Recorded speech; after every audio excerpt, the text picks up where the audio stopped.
Hello welcome back to our channel AK buzz और आप देख रहे हैं मुंशी जी रपट लिख लो।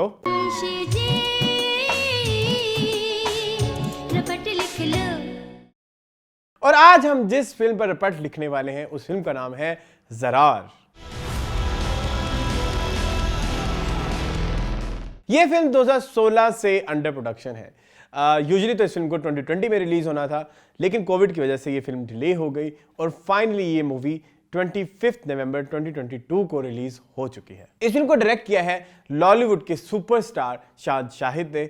शान शाहिद इससे पहले 5 फिल्म्स डायरेक्ट कर चुके हैं, जिनमें शामिल है गन्स एंड रोजेस, मुझे चांद चाहिए, जिले शाह, मूसा खान और अर्थ। और ये शान शाहिद की 6th मूवी है जो कि इन्होंने डायरेक्ट की। इस फिल्म के राइटर भी शान है और इस फिल्म की कास्ट में शामिल है ऑफ कोर्स शान शाहिद, किरण मलिक, नदीम बेग, नैयर इजाज, शफकत चीमा, रशीद नाज और अदनान भट्ट। शान शाहिद के वालिद रियाज शाहिद भी अपने दौर में ऐसे इश्यूज पे फिल्म बनाने के हवाले से काफ़ी मशहूर थे जो ग्लोबली एजेंडाज मुसलमानों के खिलाफ होते हैं।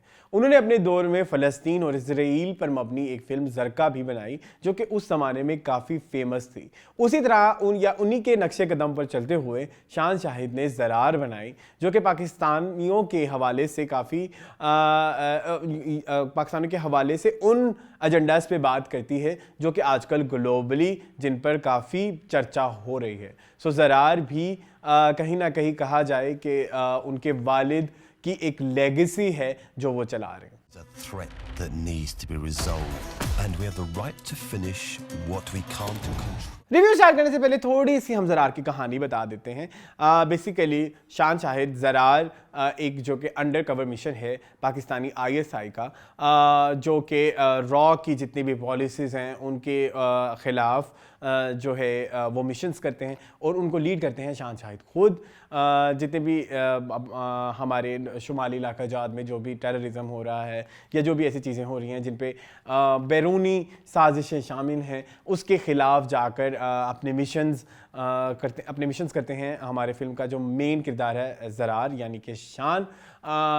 सो ओवरऑल ये फिल्म इस तरह के कुछ मिशंस पर शामिल है और काफ़ी इस तरह का प्लॉट है जो कि आप ट्रेलर देख के भी प्रेडिक्ट कर सकते हैं।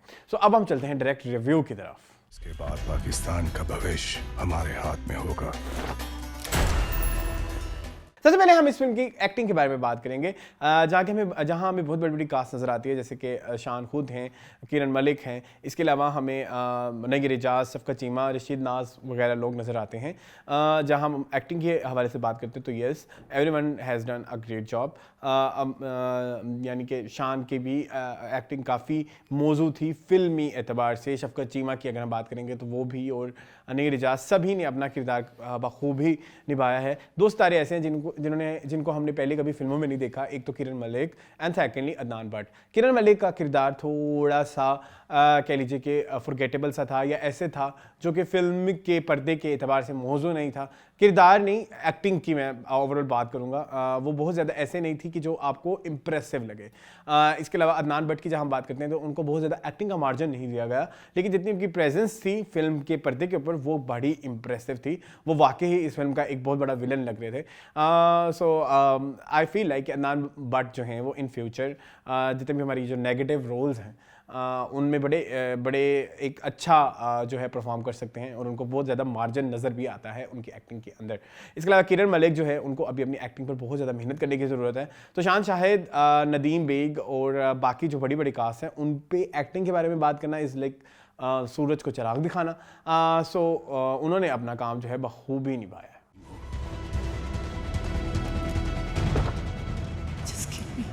अब हम बात करते हैं फिल्म की स्टोरी और स्क्रीन प्ले के हवाले से। चूंकि ये फिल्म एक एक्शन और थ्रिलर बेस्ड मूवी है, सो थ्रिलर बेस्ड मूवी में आपको जो स्क्रीन प्ले है वो आपको बड़ा ही ऐसा चाहिए जो कि आपको मुसलसल कनेक्ट करके रखे और आपको मुसलसल ऐसा हो कि आप कोई भी सीन ऐसा नहीं होना चाहिए जो इररेलेवेंट हो।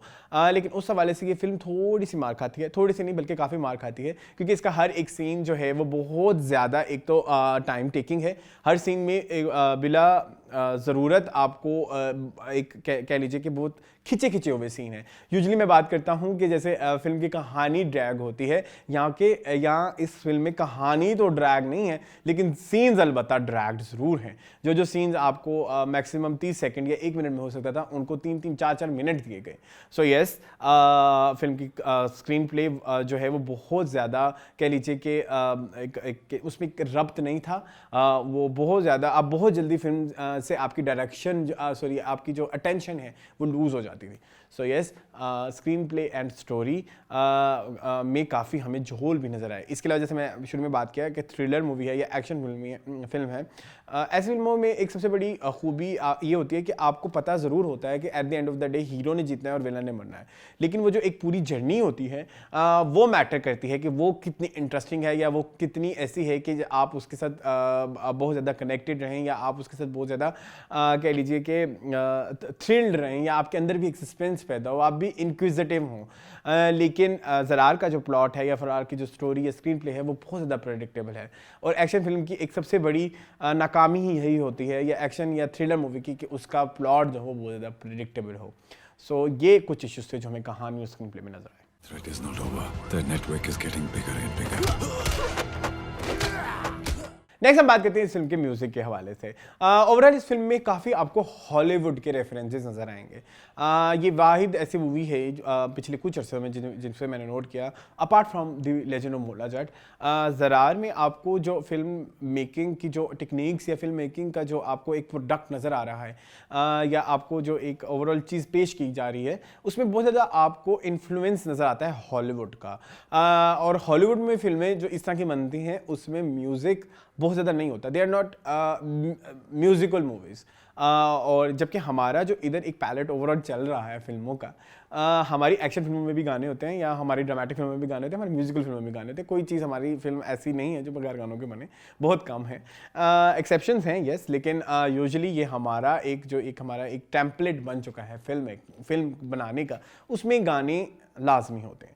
बट जब हम इस फिल्म की ओवरऑल ट्रीटमेंट हॉलीवुड तरह की देख रहे हैं, तो जब उसमें कोई गाना आता है तो वो गाना आपको बहुत ज़्यादा आपको एक पंप नहीं करता, या बहुत ज़्यादा आपको कह लीजिए कि बहुत ज़्यादा एक आपके अंदर एक वाव फैक्टर ऐड नहीं करता। इस फिल्म को एक वाव फैक्टर ऐड नहीं करता, क्योंकि गाने जो हैं एक तो वो तो स्टोरी से बहुत ज़्यादा लिंक्ड नहीं है और ना ही वो फिल्म की स्टोरी को आगे बढ़ाते हैं। गाने इंडिविजुअल लेवल पे yes they are very amazing songs, बहुत अच्छे बनाए गए हैं, लेकिन अगर आप कहेंगे कि वो फिल्म के एतबार से मौजूद हैं तो सॉरी दे आर नॉट। सो ये कुछ इश्यूज़ थे जो हमें म्यूज़िक के हवाले से नज़र आए या गानों के हवाले से नज़र आए। लेकिन जहाँ हम बात करते हैं म्यूज़िक जो कि बहुत बुरा है, लेकिन हम बैकग्राउंड स्कोर की यहाँ पे ज़रूर तारीफ़ करना चाहेंगे कि यस, इस फिल्म का बैकग्राउंड स्कोर काफ़ी कह लीजिए कि फिल्म की ओवरऑल थीम के एतबार से काफ़ी रेलेवेंट था और काफ़ी ऐसा था कि जो कि उस फिल्म की कहानी को कॉम्प्लीमेंट कर रहा था। सो म्यूज़िक के जहाँ हमें कुछ मसले नज़र आते हैं, वो कहीं ना कहीं बैकग्राउंड स्कोर में आपको वो सभी मसलों का हल या कह लीजिए कि उसको कंपनसेट किया गया है उस म्यूज़िक के फ्लॉस को। सो ये थे कुछ हमारे म्यूज़िक इश्यूज़।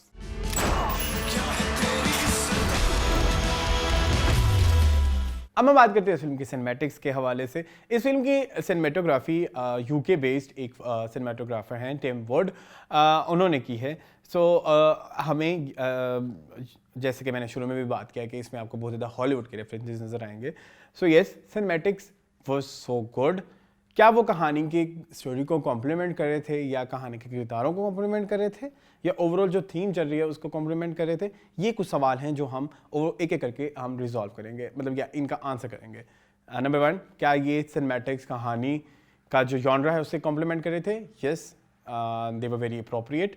और बिल्कुल एक थ्रिलर मूवी या एक एक्शन मूवी की सिनेमैटिक्स जिस तरह होने चाहिए, इस मूवी में वो मतलब इसकी सिनेमैटिक्स में वो सारे कह लीजिए कि अज्जा या इंग्रेडिएंट्स पूरे थे जो कि एक थ्रिलर या एक ऐसी एक्शन बेस्ड मूवी में होने चाहिए, वो बिल्कुल ठीक है। लेकिन क्या वो कहानी को कॉम्प्लीमेंट कर रहा था? Sorry, no. फिल्म की कहानी में कहीं आपको ड्रामा भी नज़र आता है तो और कहीं आपको एक लव एंगल भी क्रिएट किया गया है, तो उन एतबार से जब हम बात करते हैं तो वो हमें बहुत ज़्यादा सिनेमैटिक्स कॉम्प्लीमेंट करते हुए नज़र नहीं आए।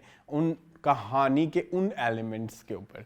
जहाँ पे एक्शन वाले एलिमेंट्स हैं वहाँ पे सिनेमैटिक्स वर सो गुड, लेकिन वो जो एक लव एंगल इसमें एक ऐड किया गया और कुछ ड्रामेटिक सी चीज़ें भी स्टोरी का पार्ट बनाई गई हैं, उधर भी वो थोड़ा सा ऐसा था कि जो कि फिल्म में इंटरेस्ट को लूज़ कर रहा था।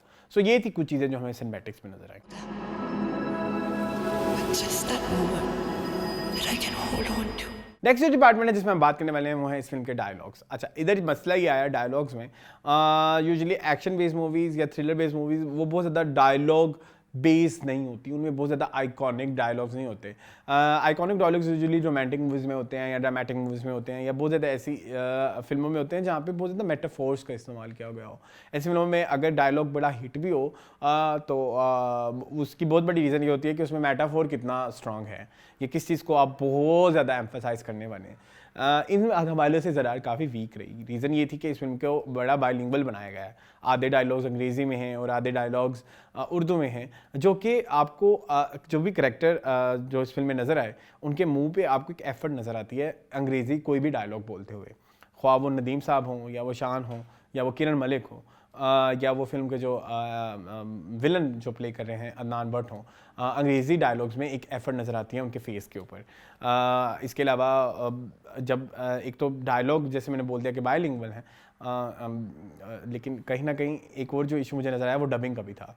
बहुत जगह बहुत सारी जगहों पर ऐसा भी था कि जो लिपसिंग थी वो सिंक्ड नहीं थी विद डबिंग, यानी कि आपका किरदार बोल कुछ और रहा है लेकिन पीछे डबिंग कोई और चली हुई है। सो वो देखने वालों को बड़ा इरिटेटिंग लगता है।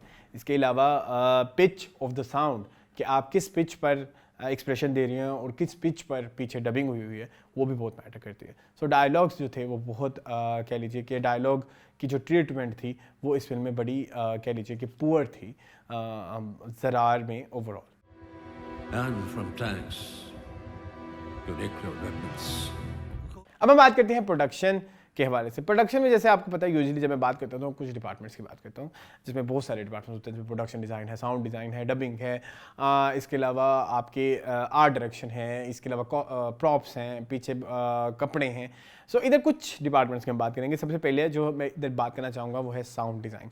किसी भी एक्शन मूवी के लिए उसका साउंड डिज़ाइन बहुत मैटर करता है कि अगर आप किसी को पंच मार रहे हैं तो पंच की आवाज़ है कि नहीं है, और पंच की जो आवाज़ की इंटेंसिटी है वो कितनी है, वो आपको बहुत ड्रामेटिक तो नहीं लग रही, वो आपको फेक तो नहीं लग रही। सो ये चीज़ें, ये आपको किरदार चल रहा है तो उसके कदमों की छाप आपको सुनाई दे रही है कि नहीं दे रही। सो ये कुछ चीज़ें होती हैं जो साउंड डिज़ाइन का पार्ट होती हैं। ज़रार साउंड डिज़ाइन के हवाले से काफ़ी एक कह लीजिए कि बिलो एवरेज फिल्म है। बहुत सारी जगहों पे ऐसे भी था क्योंकि पंचेस की आवाज़ें ऐड नहीं की गई, किरदार मुक्के मार रहा है लेकिन उसके मुक्कों की आवाज़ें ही नहीं आ रही। So sound design yes film का काफ़ी वीक था। इसके अलावा अगर हम बात करें प्रोडक्शन वैल्यू के अतबार से तो ये फिल्म पे काफ़ी पैसा लगाया गया है और वो नज़र भी आता है। आपको काफ़ी अच्छी लोकेशंस, आपको काफ़ी अच्छे प्रॉप्स, कपड़े, गाड़ियाँ भी जो इस फिल्म में यूज़ की गई हैं वो काफ़ी लग्जरी गाड़ियाँ यूज़ की गई हैं। बहुत कुछ आपको ऐसा नज़र ज़रूर आता है कि इस पर पैसा बहुत लगा हुआ है। क्या वो फिल्म को कॉम्प्लीमेंट कर रहा है या फिल्म की स्टोरी को कॉम्प्लीमेंट कर रहा है? तो I am sorry, no. Individual level पे वो बहुत अच्छा होगा लेकिन फिल्म के एतबार से ऐसा नहीं लग रहा था कि वो एक जुड़ी हुई या फिल्म को कॉम्प्लीमेंट कर रहा है या फिल्म को ड्राइव कर रहा है, तो ऐसा नहीं था। सो ये थे कुछ प्रोडक्शन के हवाले से issues. Pakistan is a threat that needs to be resolved. अब हम बात करेंगे फिल्म की डायरेक्शन के हवाले से। चूँकि मैं बारहा कह चुका हूँ मुंशी जी रिपोर्ट लिख लो में कि फिल्म का जो मेन हीरो होता है वो होता है डायरेक्टर, और ये ऐसी फिल्म है जहाँ पे फिल्म का मेन हीरो भी शान है और फिल्म का डायरेक्टर भी शान है। लेकिन चूँकि हमें बहुत ज़्यादा इश्यूज़ नज़र आए फिल्म के स्क्रीन प्ले के हवाले से या फिल्म की कह लीजिए कि फिल्म के किरदारों के हवाले से जिनसे आप बहुत ज़्यादा कनेक्ट नहीं कर पाए। इसके अलावा बहुत ज़्यादा ऐसा भी था कि जहाँ पे आप बहुत सारी चीज़ों पे बहुत ज़्यादा पैसा लगा रहे हैं, तो बहुत सारी जगहों पे ऐसा भी था कि जहाँ पे चीज़ों को सिर्फ इसलिए किया गया कि just for the sake of doing करनी है।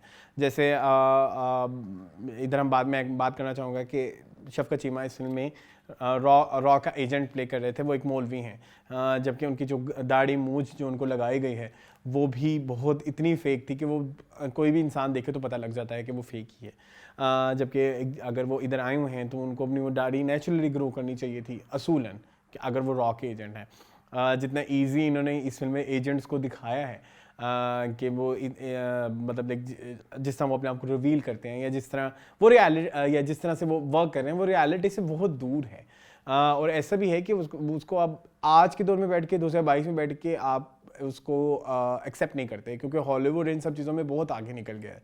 और वो उनकी वो जो चीज़ें ऐसी होती भी हैं तो वो आपको कहीं ना कहीं रियलिटी के करीब लगती हैं, लेकिन ये जो चीज़ें जो एंगल्स इस फिल्म में दिखाए गए वो रियलिटी से काफ़ी दूर लगते हैं या बहुत ज़्यादा ड्रामाई लगते हैं, बहुत ज़्यादा कार्टूनिक लगते हैं।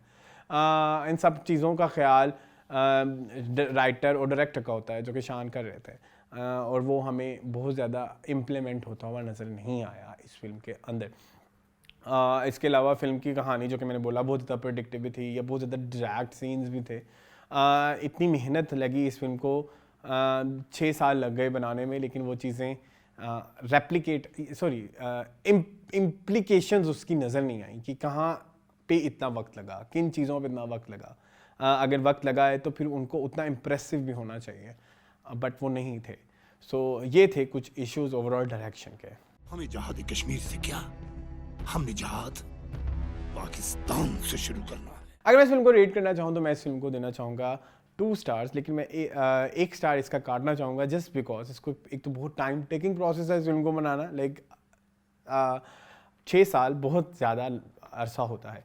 आप हर डिपार्टमेंट में एक एक करके अकेले भी चले हैं फिल्म बनाने, तो हर डिपार्टमेंट में आप कहीं ना कहीं परफेक्शन के करीब कोई ना कोई चीज़ ज़रूर ला सकते थे, लेकिन इसके अलावा बहुत ज़्यादा पैसा भी इस फिल्म में लगा हुआ है, लेकिन वो आपको वैल्यू फॉर मनी या टाइम वैल्यू फॉर मनी आपको नज़र नहीं आती इस फिल्म के अंदर। सो यस, मैं इस फिल्म की रेटिंग अगर बात करूँगा तो वो है 1 स्टार आउट ऑफ 5। वो हर रोज अफगानिस्तान बात करता है और वो किसी पैकेज की बात करता है। और इसके अलावा भी अगर मैं ज़रार का एक 3-4 लाइनों में रिव्यू करना चाहूँ तो वो ये होगा कि इसकी मिसाल एक गाड़ी जैसी है जो पहाड़ पर तो चढ़ गई, यानी कि बिल्कुल ठीक तरीके से, लेकिन जब वो उतरने लगी तो उसकी ब्रेकें फेल हो गई। तो फिर उसके बाद उसके साथ वही हुआ जो उस गाड़ी के साथ होना था, उसी तरह उसका फिल्म के साथ भी वही हुआ कि शुरू के 10-20 मिनट तक तो फिल्म बहुत अच्छी थी, उसके बाद वो जो फिल्म थी वो खाई में ही गिर गई। सो ये थे ओवरऑल इस फिल्म का रिव्यू। आई होप आपको पसंद आया होगा। अगर आपने ज़रा देखी है तो आप कमेंट सेक्शन में ज़रूर बताएं कि क्या क्या चीज़ें थी आपको पसंद आई और क्या क्या चीज़ें आपको पसंद नहीं आई। मज़ीद इस तरह की वीडियोज़ देखने के लिए हमारे चैनल को सब्सक्राइब कीजिए। Thank you for watching this video. अल्लाह हाफ़िज़।